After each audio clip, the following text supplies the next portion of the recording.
Welcome to episode 3. So in the previous episode, we made some good headway into our implementation of the marching squares algorithm. So we're going to be finishing that off today. Alright, so back in our mesh generator script, let's go down to the square class. And I want to create a public int called configuration. So hopefully you remember from the previous episode that there are 16 possible configurations of the square. In other words, 16 ways in which we can turn these 4 control nodes on and off. And as I also mentioned, we can think of each of these as corresponding to 1 bit in a 4-bit binary number. So to set our configuration, we'll just look at each of the control nodes and see whether they're active or not. So for example, take the top left node to start with and say if that is active, then we know that the 4th bit of the binary number is 1, and the 4th bit obviously corresponds to 2 to the power 3, which is 8. So we just say configuration plus equals 8. Next, if the top right is active, that corresponds to the next bit, which is 2 to the power 2, or 4. So we add 4 to the configuration, and next is the bottom right. So if that's active, that corresponds to 2 to the power 1, so we add 2 to the configuration, and finally the bottom left control node, if that is active, then we add 2 to the power 0, which of course is quite simply 1. So now each square knows its configuration and has it stored in a simple integer. So what we're going to do now is create a void in our mesh generator class called something like triangulate square. And this will take in a square which we can call square. Alright, then let's also create a void, let's call it mesh from points.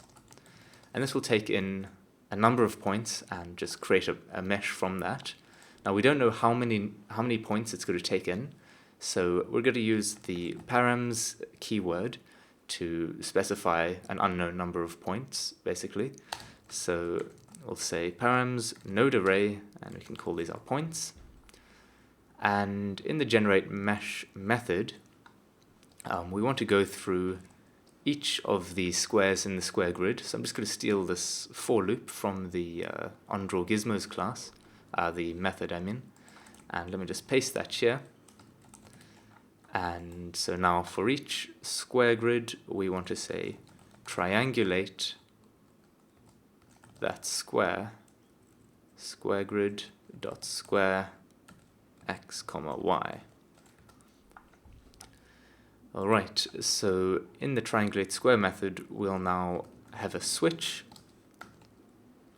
square.configuration.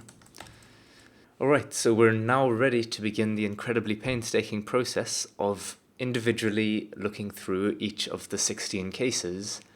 So if we work efficiently, this hopefully won't take all day. Let's get started. Case 0. If no points are selected, then we don't have a mesh, so we can just break without doing anything. Next, let's look at all of the cases that are created from just 1 point being selected. So the first one would be case 1.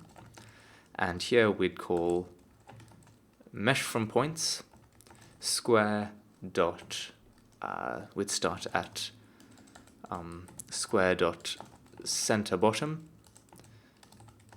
to square dot bottom left to square dot center left. Alright, that's case 1 of 16. Alright, don't be discouraged. Let's paste this a bunch of times to create 4 copies. So the next one is case 2, and here we have square dot center right to bottom right to center bottom. The next would be case 4, going from square dot center top to top right to center right. And finally case 8, going from what would be top left to center top to center left. So that's all of the 1 point cases. Let's do the 2 points now.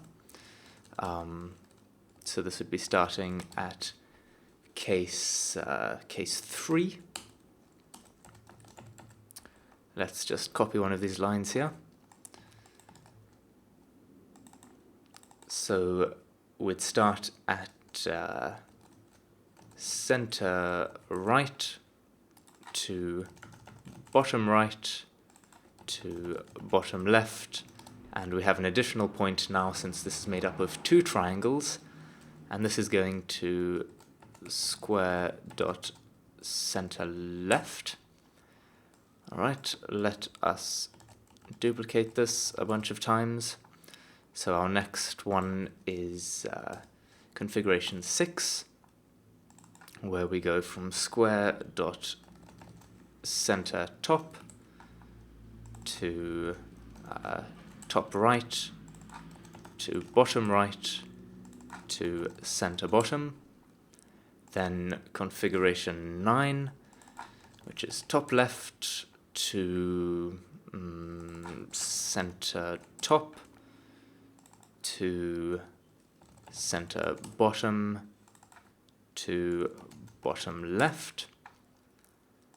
Then we have configuration 12, which is square dot top left to top right to center left, no, sorry, center right to center left.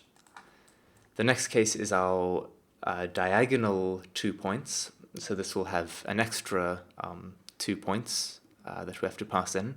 So this will be case 5, and we go from center top to top right to center right to center bottom, and then the 2 extras are square dot bottom left and square dot, what would it be, center left.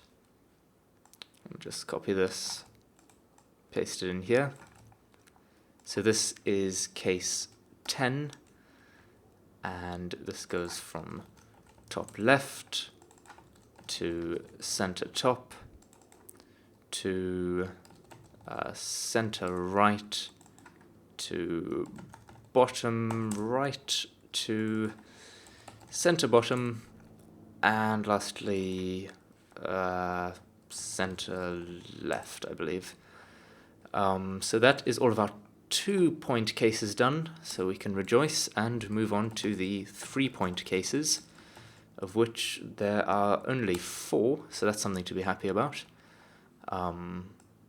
Let's copy this chap over here. So the first one is case 7, and this goes from center top to top right to bottom left to bottom right, and there's one more point, square dot center left. Let's copy this another 3 times. So the next case is case 11, which starts at top left, goes to center top, to center right, to bottom right, to bottom left. Then case 13 is, let's see, top left to, oh, I'm just replacing that, it's top right, to center right, to center bottom, to bottom left. Alright, nearly there. Case 14 is starting at top left again, and it would go to top right, to bottom right, to center bottom, to center left. And that's all of our 3 points done, and now we've just got the 4-point case, the one and only 4-point case, which is, of course, all 4 selected. And that will be case 15. Let's copy this over here.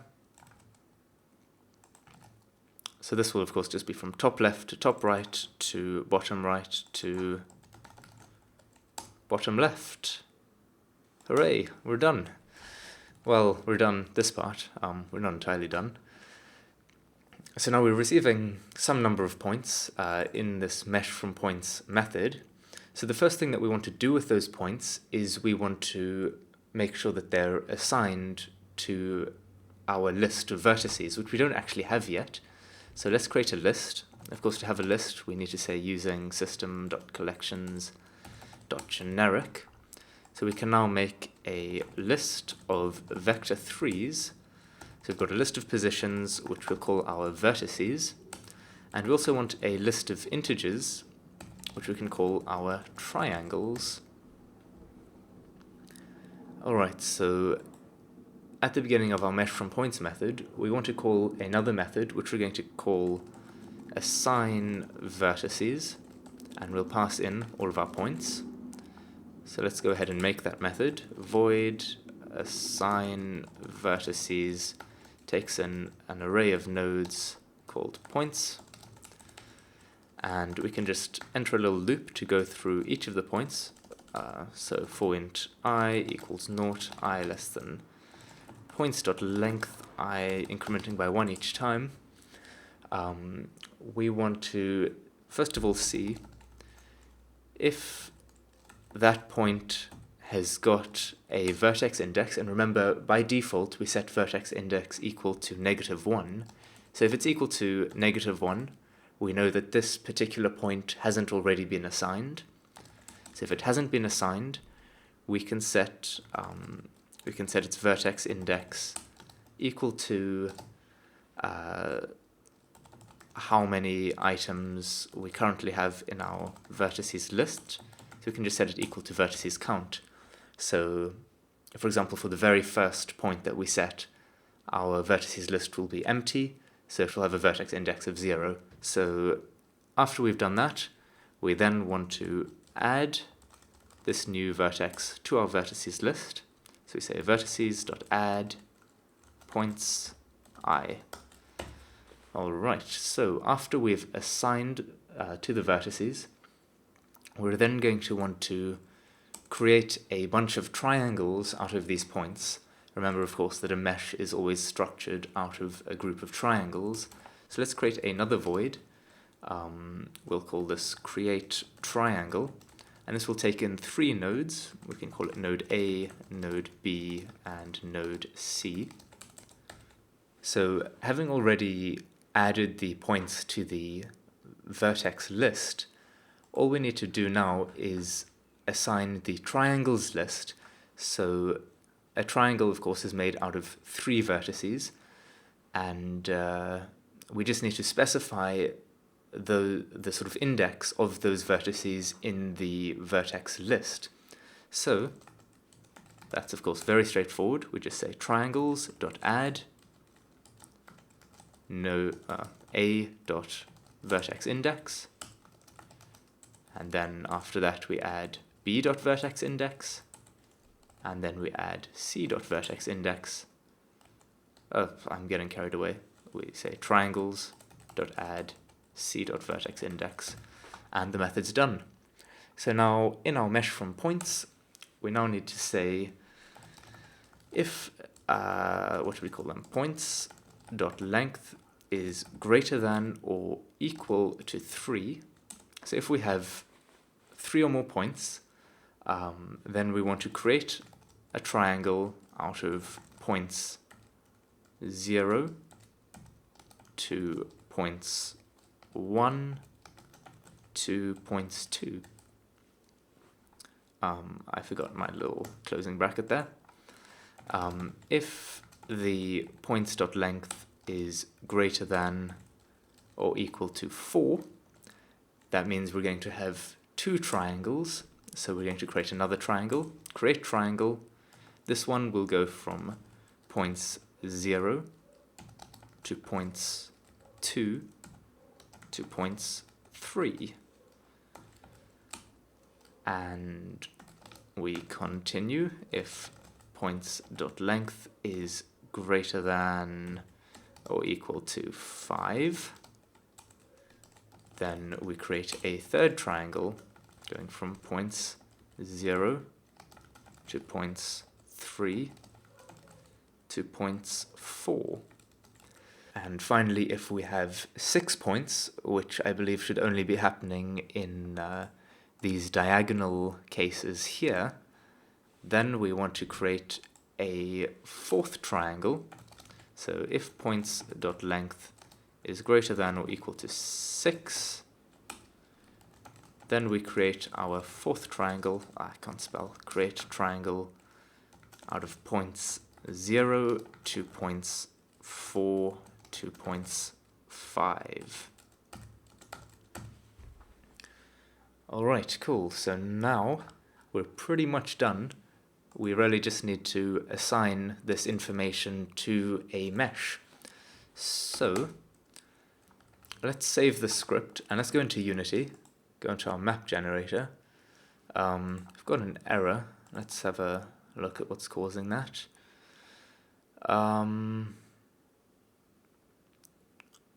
Yeah, this should be dot position when we're adding the point to the vertex list.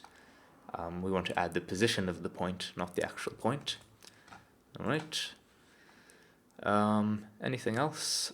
Nope. Okay, cool. So on our map generator, let me just enable my main camera. I'm not sure how that got disabled. On our map generator, let us add some mesh components. So to have a visible mesh, we need a mesh filter and we need a mesh renderer. And let's just create a little material for our cave. And we can just apply this to the material in the mesh renderer. And we can just make this a black color for now.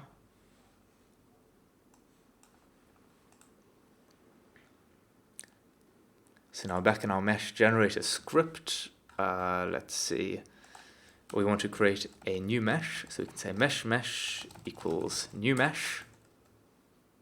And let's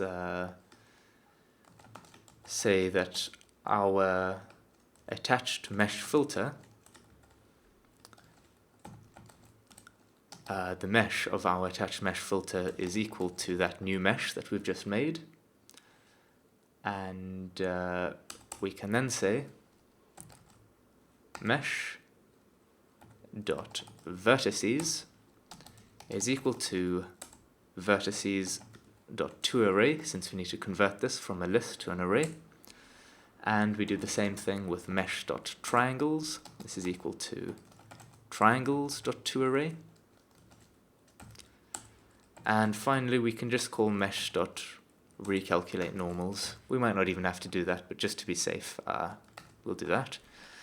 And now, if I haven't made some tragic mistake, this should work. Let's try it out.